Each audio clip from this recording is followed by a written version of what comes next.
Welcome back. This is Why Now. If you're just joining us today, we are speaking to Charles Lemein, the KANU National Youth Chair.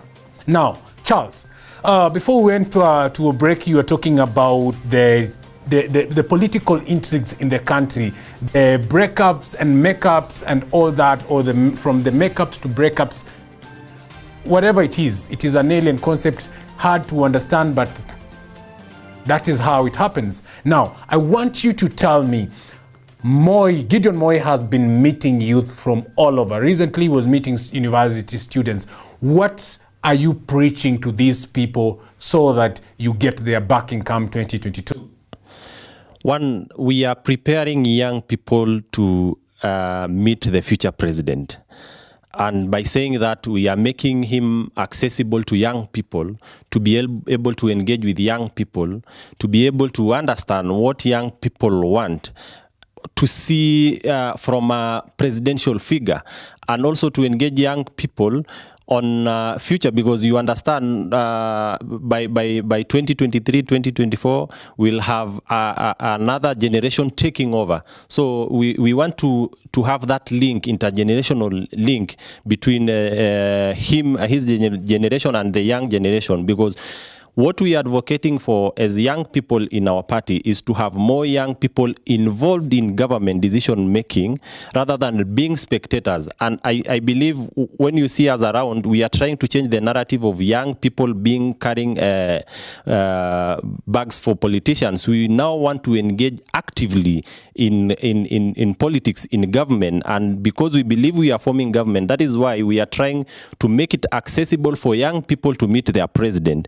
And we've been meeting young leaders, university leaders, student leaders, and I believe we are going to do more of that even in different counties, and we'll engage not only young people but also women. Charles, the Deputy President says as UDA, he already has a plan for the young people. He already knows what he's going to do for the young people. Apart from you preparing the young people and making them meet their next president and making them not be briefcase holders and move to being the leaders that you want, what else are you offering young people? Yes, we are trying to go away from the narrative of giving young people a one-wheel tool.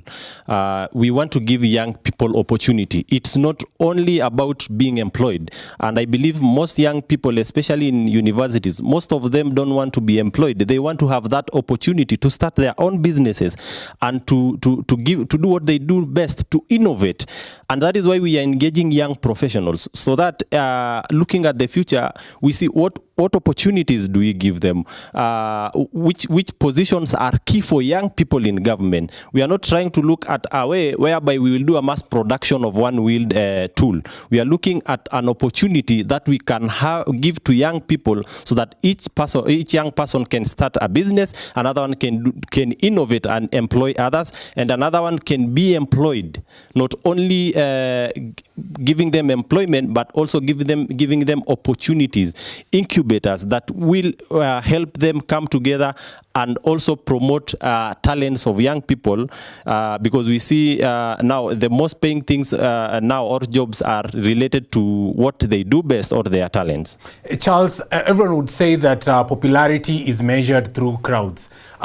You are holding town halls and sitting at cabinet talking to the youth.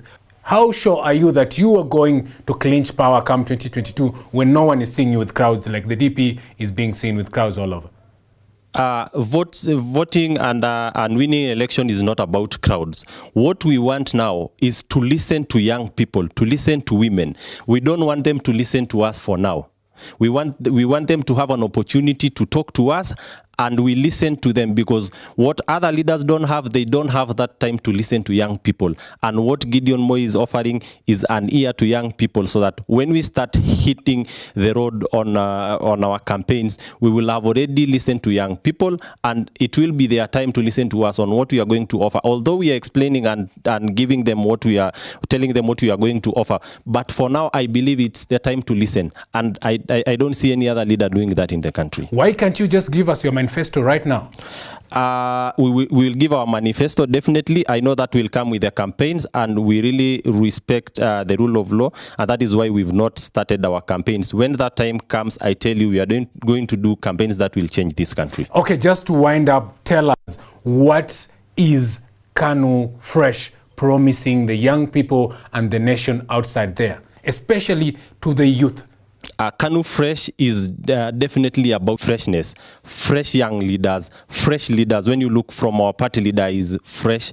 When you look at our party leadership is fresh. When you look at the people running the party day in, day out, they are young people who are fresh, and we are changing the narrative that the party belongs to all people. Come to KANU, see that the party is run by young people, and anything negative and negative people talk about KANU, they are all out of KANU, and I guess that explains everything. With all the freshness, are we going to have free registration into KANU? Definitely. When you want to register as a KANU member, it's absolutely free. Yeah. Okay, so that is how we end the show. If you are outside there and you are a youth and you want your favorite youth to come on the show, just contribute, tweet us, text us, and tell us who you want us to bring to the show. This has been Why Now. My name is Preston Jane 1. See you next time. Have a night of your choice.